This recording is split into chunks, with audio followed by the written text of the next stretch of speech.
You're not supposed to have it all together. You're not expected to have it all together. Anybody looks at you and says, hey man, what's wrong with you? How come you don't have everything figured out? They're a fool. Knowledge and experience and wisdom takes time. Wisdom comes from experience, and experience takes time. The more experience you have, the more you learn from that experience, the wiser you can get. If you haven't lived long enough to have a broad enough portfolio of experience, then you can't expect to have knowledge and wisdom.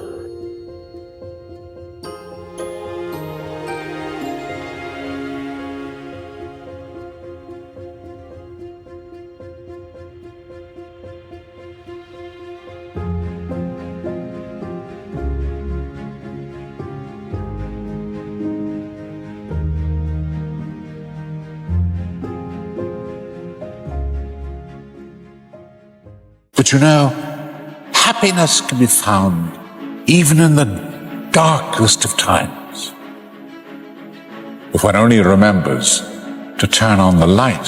Throughout my life, I wanted to be accepted. Growing up, I lied, I fucked what I could. Be my friend, be my buddy. That weak ass shit. I found out through this path of life, who is David Goggins? Who am I? So going through I did it alone. There was no trophy on the wall, on the mantle. That trophy's in my brain. No one helped me get there. No one paid my bills. No one did shit for me. No one ran those miles, lost that weight, went through it. I suffered on my own and developed this man who said, it's who I am, man. A very competitive, ultra competitive dude that take it what you want, man. You start putting yourself in situations that suck, you'll find yourself. There's 1,000 ways to say this, but listen, because I'm only going to say it once. I fought for it because no one gave it to me, because it was just me alone in the gym, me alone in the mirror, me alone in my head. No one did it for me. I worked for it, and I'm never going to let someone else take that from me. Many people want to be exceptional, but they're afraid of being an exception. I think it's such a, it's wanting an outcome without the requirement that the outcome has. And so we can't do the same thing that everyone else approves of and then somehow get a different outcome that everyone else does. If you have a belief and you can't explain why you believe it, it's not yours, it's someone else's. The biggest thing you have to do is shut off technology. You have to go dark. And what I mean by that is you have to be quiet in your mind, get away from people. We love being around people, we love talking, we love parties. It's okay to be alone. It's okay to be unhappy sometimes, man. So you gotta go to the truth first. Who are you? Get really accountable and say, okay, who am I? What's the truth about me? Get to that dark place in your mind. Figure out, it may take months, it may take years. Figure out your purpose. Figure out what you want to be in life. And then from there, okay, I have my purpose. It may take a long time. No one knows their purpose because it's too loud. You gonna leave his people be? Or you the one that's gonna find yourself a new plug? You don't mean that shit? The f*** I don't. I built this shit. Me. Brick by brick. And I'll be damned if I let you tear it down just because you don't like the way another talk.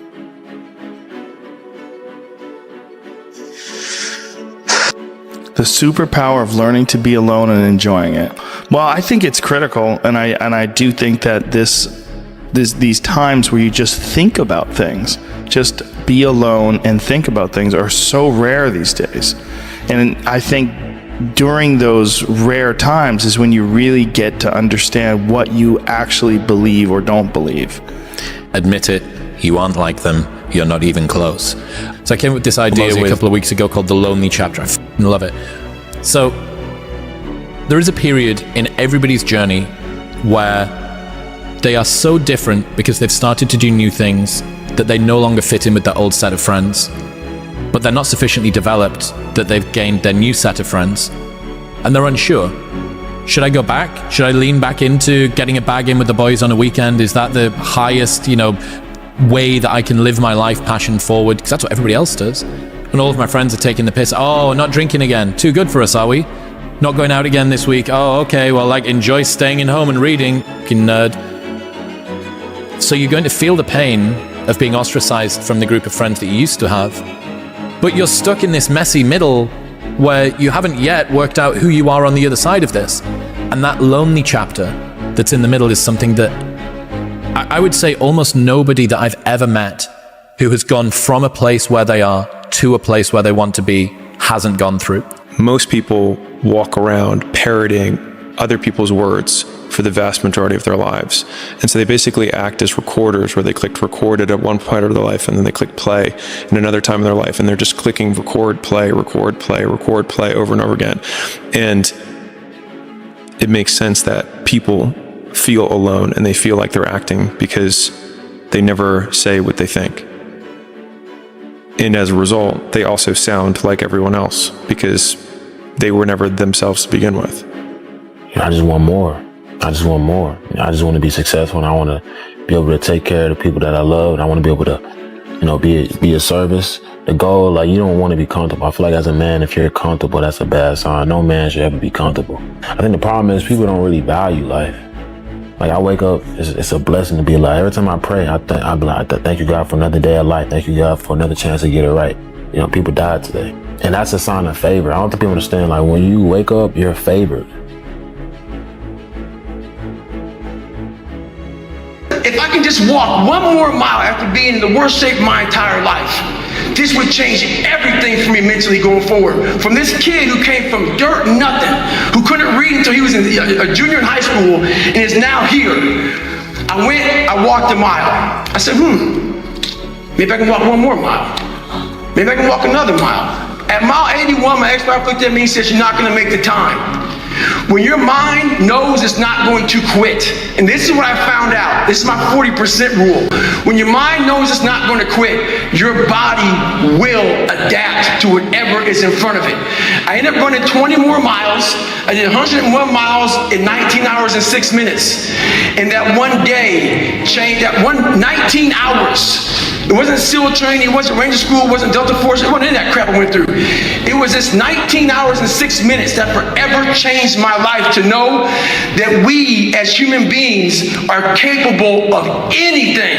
And we don't need any special kind of parents or tools to get there. So I end you with this. Don't stop when you're tired, stop when you're done. Thank you very much. No one is patient. And for you to lose weight, for you to stop drinking, whatever the hell you're going through, it takes a lot of patience, a lot of time, and a lot of pitfalls, a lot of plateaus. You're gonna hit so many plateaus. If you don't know how to get around that plateau, it's not gonna happen fast. Like everyone else, you want to learn the way to win, but never to accept the way to lose, to accept defeat. To learn to die is to be liberated from it.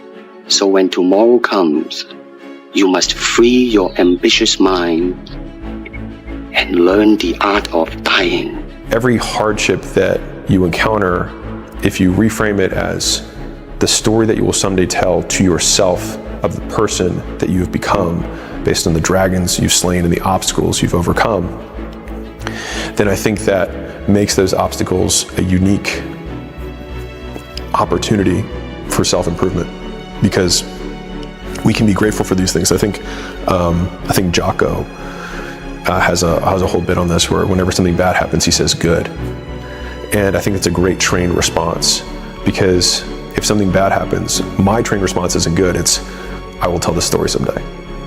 And so I think if you have that frame, then everything serves you. Because if something good happens, cool. If something bad happens, it'll be a story that I will someday tell. Because it assumes that you will live through it. And it assumes that you will eventually figure it out. And so, then you can't lose. As long as you don't quit.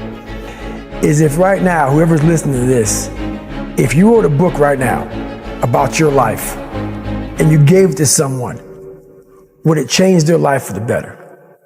If not, you gotta get to work. What I would tell people right now is this: there's a process to all this stuff, man. The process starts with, you gotta shut off technology.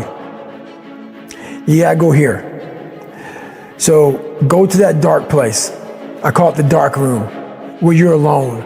No cell phones, no music, no TVs, no computers. You by yourself. Very few people want to be alone anymore. They want to be around noise and people, and you can't think. Be alone. Go to that dark space. In that dark space, but the first advice I would give people, man, is shut life off for a little bit. Go to a dark place in your mind and figure out what the you want to be. You don't know what you want to be because you haven't spent time, real time with yourself. And once you find that passion and that purpose, your goals, your purpose, everything will just start lining up. The odds were stacked against me. I won anyway. Because I win. You won because you got lucky. Guys like you always think other people get lucky. I don't get lucky. I make my own luck. And in this case, it's bleeding you dry. Everybody, when I was sleeping on the gym floor, right? Like, you know, I was the underdog, and everyone, you know, my clients were all like, "Oh, good for you. You know, you're going after your dream." They'd see my blanket and my pillow in the corner of the gym, and they knew I was sleeping there, and it was evident. You know, I lived there. I didn't have a shower. I didn't have a shower to go to the YMCA to go shower. That everybody was like pro me, and then people would come in, they sign up like, I'm gonna support you, right? And then within 9 months, I had hired people, and I had a manager, and I pulled up, and I remember I walked in the lobby, and all the same people were like, boss man's here. Oh, you're not too good for us now, right? And I remember being so jarred by the experience, and I was like, you guys rooted for me. And I was like, and now I did what you said you were rooting for me to do. And that was when I realized that people want you to do well, but not better than them. The one thing that made me who I am today is being vulnerable. It's breaking myself down to the absolute rock bottom and being able to tell people who I am. And that's how I fixed it. Literally, you know, life created this person, me. Life created me to be this person that I was back in the day. And I had to realize, man, that's okay, man. It's not my fault. Now I gotta go back and fix this shit, though. Mm-hmm. So a lot of this isn't your fault, why you do some things you do, why you feel the way you feel. But no one's coming back to save your ass. You have to go back to where this started, wherever that place is for everybody, and have the courage to go back there and start fixing what broke you. Mm-hmm. I'd say one of the strongest mental frames that has gotten me through my hardest times is thinking this will be the story that I will one day tell. And that means the harder it is, the bigger the dragon, the more epic the story, and by consequence, the more epic the hero. And if you think about the difference between winners and losers, winners define themselves by what they made happen, and losers define themselves by what happened to them. And the difficult part of the lonely chapter is that the Rocky cutscene lasts 90 seconds in the movie and lasts 5 years in reality. That's what's painful, is that it takes more effort to start in the beginning. And more people are right about the fact, they're like, hey, you're not gonna hit it big. And guess what, a month in, you're not. But they're only measuring on months. And at 6 months, you're also not gonna have hit it big yet. And they're gonna be like, I'm still f***ing right. And at a year, you're still not gonna have hit it big. And they'll still be f***ing right. And every day that you haven't hit it, they're gonna feel like they were right. But they're wrong. Because they're measuring in days and you're measuring in decades. Why do you do it?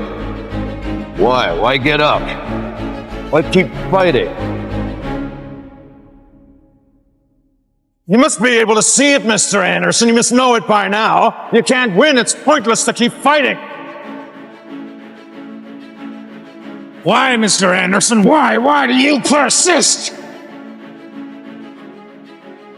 Because I choose to. The energy it requires to start doing something is way more than the energy required to continue doing the thing. And the beginning of doing anything results in the lowest amount of reward, both internal and external, than when you've been doing it for ages. every single person who wants to do something with their life and has done something with their life has gone through the exact chapter that you're going through. And it's the lonely chapter. It's the chapter where you don't fit in with your own friends, but you don't have the outcomes yet to fit into a new group of friends. And you're doing this thing, you're consuming content on the internet, you're doing these free tutorials online to try and figure out how to set up a podcast and where do I host this thing? And then you're going through this and you're like, is this even worth it? Because you have no signs of success, right?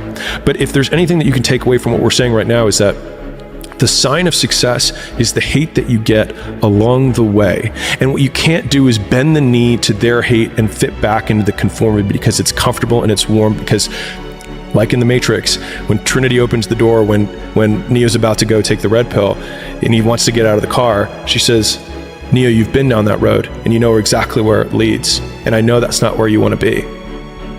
And then he closes the door. Like right now, this moment that you're going through is Trinity opening the door and being like, you could go back, but then you'd have to remember exactly what the reason was that you decided not to go out to begin with, just because you listen to this podcast and you consume this content, you're like, I can do more than this. Like, because you are starting to live in some of that hell where you look in the mirror and you're like, I can do more. And you start to see the person that you could be. And you're like, this does start to feel like hell.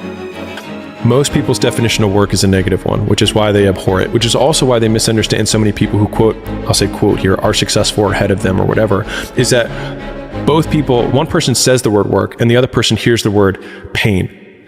And so the first step to like becoming more successful is understanding the language that the people who are successful are using. They're actually defining the word differently. And so whatever that thing is that you actually enjoy doing, where you lose track of time when you're in it, even if it's challenging, but usually it is challenging, right? Like it's not easy because then it's boring, right? Which is also why the uncertainty thing is so key, right? To not knowing if it's gonna work or not. You are gonna work though, either way. Is that the people who are quote addicted to work make it easy to be addicted to work because they do things worth doing. And I think a lot of it is coming down to making sure that you take the few precious seconds that we have to do the few things that are worth doing for the rest of your life. The more time you spend alone with yourself, the more time that you will be able to understand who you are. When I mean understand who you are, I'm talking about without any outside interference, without any friends, without any peer pressure of wanting to be like someone else. The more time you spend alone, you're going to figure out, okay, what your purpose is. And I say that because of this. God will talk to you. You start seeking in those moments of not having any outside distractions. What happens is things become clear. Clarity sets in. And you're able to make decisions not based on what you saw that day or what you heard that day or what that person may have said to you. You're able to make decisions based on how you feel internally. Everybody wants to hack. There is no hack, man. There's no hack. What do you think is the biggest stumbling block that most people face with this kind of journey? Honestly, is they have the woe is me mentality. It's too hard. Life isn't fair. These things in life are not easy for me. You look to your left and you look to your right and you start to judge yourself off other people. Like if you're a female, well, she's skinny and she doesn't work out as hard as I do. And everything starts to corrupt your mind. You start to look around too much at other people and what they're doing. And that starts to corrupt your own dialogue. We are judging ourselves against too many people. You have to judge yourself against yourself. And that's the one thing I started learning, man. This isn't a race against me and Rich Roll. This is a race against David Goggins and David Goggins alone. And once you can silence all that bullshit, all the outside interference and things that are attracting your mind to everything, you can then start to grow. There's a quote from Jason Pargin that says, accept that all of your heroes are full of shit. Your heroes aren't gods, they're just regular people who probably got good at one thing by neglecting literally everything else. It won't get harder. Like this is the hardest part. And so if you can just make it through this, everything else is downhill. It's not that the things that the dragons are going to slay aren't going to get bigger. They are, but you become so much more equipped to slay them back. And you have so many more allies. You have people in the stands cheering for you. You have the audience. You have all of these other things that are behind you. But in the beginning, it's just you with a stick against a bear. And arguably that fight is a harder fight to win than beating a dragon when you have a nuclear bomb and 6 nations behind you. And so it's not even like the size of the hardship, it's just also the resources and how few of them you have, and how so much of the beginning is literally burning the one thing you have, which is time. Because you have no leverage. You don't have the money to pay other people to help you. You don't have the resources to go like get someone no one can learn it for you. It's like there's a lot of the things that we care about a lot. Like no one can work out for you. It doesn't matter how much money you have. No one can learn skills for you. And so in the early days, like it feels so painful because you're like, you look around to see who can help you, and then you're like, fuck, it's me again. The one companion that's always going to be with you is yourself. And I think the first thing we have to do is we have to get ourselves to the point where we don't necessarily need a companion. It's not ideal. It's not ideal, but it's doable, and sometimes it beats the alternative. But sometimes we choose less than ideal companions because to us that beats the alternative of not having any companion. And the reason why we cannot face the concept of not having any companion is because we're not comfortable with ourselves as a companion. Idea of the lonely chapter resonates so much with people because it literally is like taking the red pill. If you see this version of the world where you go, I can impact my outcomes. I can learn a thing, apply a thing, and then I change as a byproduct of doing that.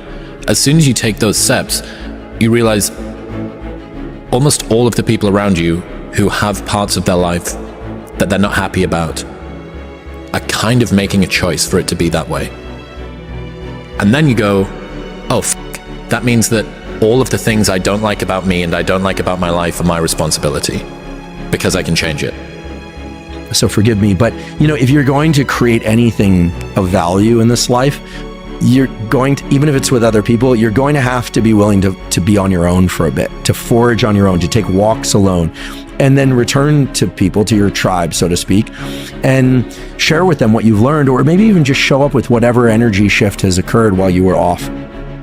If you had to create a human, what would you put them through to make them tough? It probably wouldn't be a really chill life. What would you put them through to make them patient? Well, you probably wouldn't give them things immediately. And so it's like we want these traits, but each of the traits has a price tag attached to it. And it's just like, do you want to pay the price tag to get the thing? And so I think if people reframed the period of life that they're going through as the price that they're paying out of their wallet, but their wallet is their time, is the seconds of life that they're trading for it, then I think more people would be willing to make the trade. Because at least when I look at myself, like when I'm 80 something years old and I'm looking back on my life, I want to have these traits. But in order to have those traits, I know I have to go through these things. And I think for me, that's given me a lot of comfort in hard times. We will not bend, we will not break, we will not yield. We will never give in, we will never give up, and we will never back down. We will never, ever surrender. When you're built different than everybody else and you have this desire for more and this desire for achievement and this desire to win, everybody else looks at you like you're f***ed up. And they'll tell you that too. What the f*** is wrong with you? Like, why can't you just relax? Why can't you just do this? Because I'm just not built that way, man. And it's sort of embracing the fact that this provides a lot of good, but there's a lot of things that you have to deal with that aren't so good. And at that time, at mile 81, something clicked that I'll never probably be able to do again, when my mind, body, spirit, soul, everything just connected. And my mind knew I wasn't fucking around anymore. It knew I wasn't gonna quit. It knew that guy was dead and buried and gone. And I was gonna die out here on this one mile for whatever reason why I was gonna get through this motherfucker. I didn't give a damn. It made there was no crowds, there was no trophy at the end. I wasn't even in a race in my mind. It was nothing. And it was me against me. And I used all these different dark places to start bringing out light and just going deeper and deeper. And so if someone says, you're not like everyone else, then you can just reframe that as like, I am exceptional. And that's not a bad thing. There's a teacher and he's got 2 classes that he teaches. And one class, he says, the only assignment for this whole semester is that you come back with a perfect clay pot. That's it. That's the assignment. The other class, he says, your objective is to make the most total quantity of clay pots, and you'll be measured by how many pots you make. And at the end of the quarter, the pots that came from the team that had to just make sheer volume, not only did they make more pots, but the quality of all of their pots was better compared to the teams that only had to make one. And it just underlines the biggest lesson that I've learned in my life, which is that volume negates luck, is that you can try to be lucky and pick the one perfect thing and try and make it, but if you don't want to try and be lucky, you can just do so much work that you will brute force your way to figuring it out. Like if you do 1,000 podcasts, you'll be pretty good at podcasts, right? But if you try to say, okay, you're brand new, and all you have to do is make one perfect podcast. The problem is that you don't have the perspective from which to make a judgment to say what is good. Never, ever give up. Don't give up. Don't allow it to happen. If there's a concrete wall in front of you, go through it, go over it, go around it, but get to the other side of that wall. Most people are overweight, they're distracted, they're poor, they have so few skills because it has never been easier to start a business, to make money, to get in shape. It's just also never been easier to do nothing. You really can solve a lot of problems by getting in shape and making money. You still have problems, they're just smaller and you have more resources to handle them. The world is there for the taking for anyone who can learn from their mistakes, do what they say they were going to do, and stick with it, even if it's not sexy. What used to make a man acceptable now makes you extraordinary. The bar for winning has never been so low. Who am I? So going through all, I did it alone. There was no trophy on the wall, on the mantle. That trophy's in my brain. You know, there comes a day, man. Everyone's gonna have this day. There comes a day where being average, being mediocre is just sickening to you. It's just sickening. It makes you want to throw up. Because you've seen people with far less talent than you. As you're growing up with them, their childhood buddies, whatever else, they didn't have what you had. Yet now they're going to become something that you haven't. There comes that day. It's either when you're young, you know, and it strikes you on the baseball field because you're sick of striking out. Or it's when you get fired from your 5th job, you know, and your wife and kids are on your ass because you don't know how to support them anymore. There comes a day where push comes to shove. Where being mediocre, being like average and just burns, it sucks so much. You can't deal with it one more day. And you get off your ass. And you create something that's always been there. It's always been inside of you trying to come out. But you've never wanted to unwrap it because there's too much pain and commitment. You were scared you were going to fail. You were scared if you started, you never finish it. You didn't want to tell anyone about it. You knew it was there. But you never wanted to embark on it until something hits.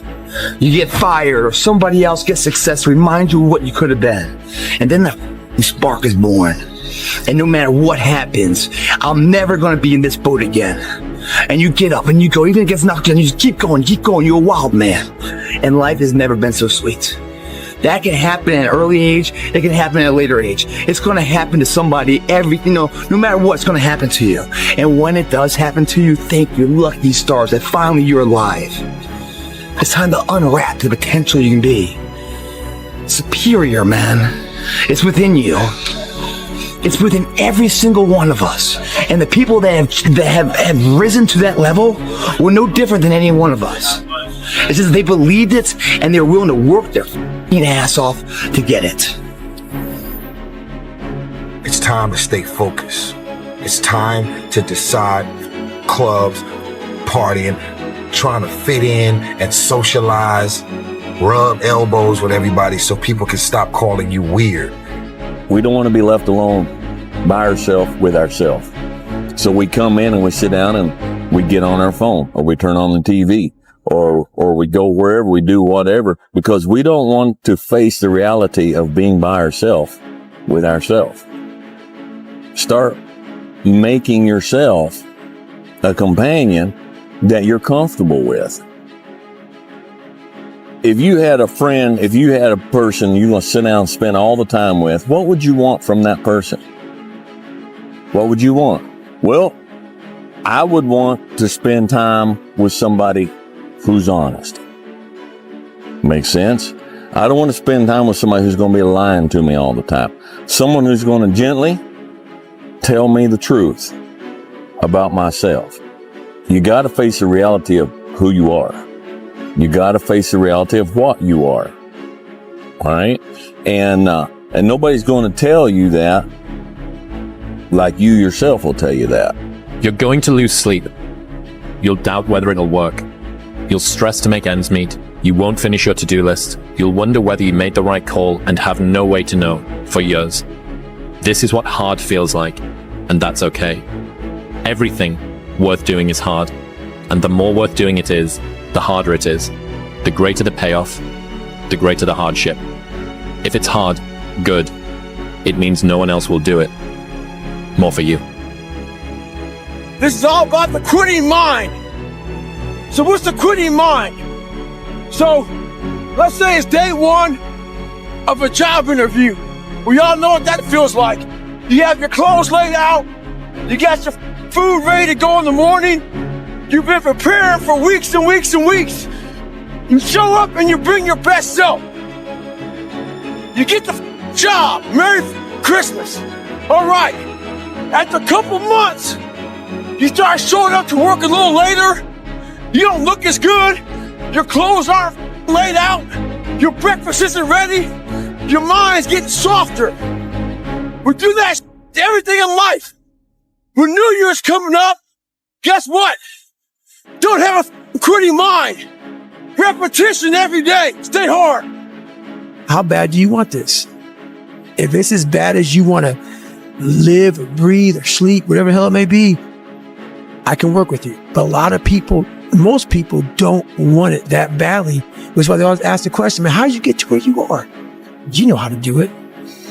You know exactly how to be you or how to be me. You don't want to do it. So I can't make you do it. And nor do I have the time or energy to force you into that place that I know you have to be to do it. There's no luck in this game, man. It may be a little bit of luck, but the luck happens after you bust your ass and you put yourself in that lucky situation. Luck doesn't happen. You put yourself in that situation where luck might happen. If you haven't gotten what you want, then you're not worthy of it, period. And that's okay. Now you can admit that you suck and improve. Better to know you're bad for a season than pretend you're good for a lifetime. You're not making as much money as you want because you're not as good as you think you are. You're being a to yourself, man. You're not getting out there and squeezing that soul out every day. Yeah. If you grind hard, man, I ain't got time to worry about your monkey. I ain't got time to worry about you, man. Because tomorrow, I got to go back to the grind. And tomorrow, I go back to the grind again and again and again and again. I don't have time to put you into the hate bank. There's no hate. It's all filtered out, man, through the grind. People don't get it. There's great joy in the grind. Great joy in the suffer. It totally cleanses your body out, man, of any kind of hate. Makes you grow up. You're not running the day. The day's running you. You always be the servant, not the master, guys. If you find a fear, the quickest, the easiest way you can beat it is initially, right when it comes in. If you allow it to sit, it will grow roots and start breaking you down, destroying the potential of the person you can be. Again, the champions, guys. It's not their potential, it's not their genetics. It's their perseverance to always show up, always willing to fail, because in failure, that's part of success. Success is not, a marathon of life with just ups. Success is formulated through failures.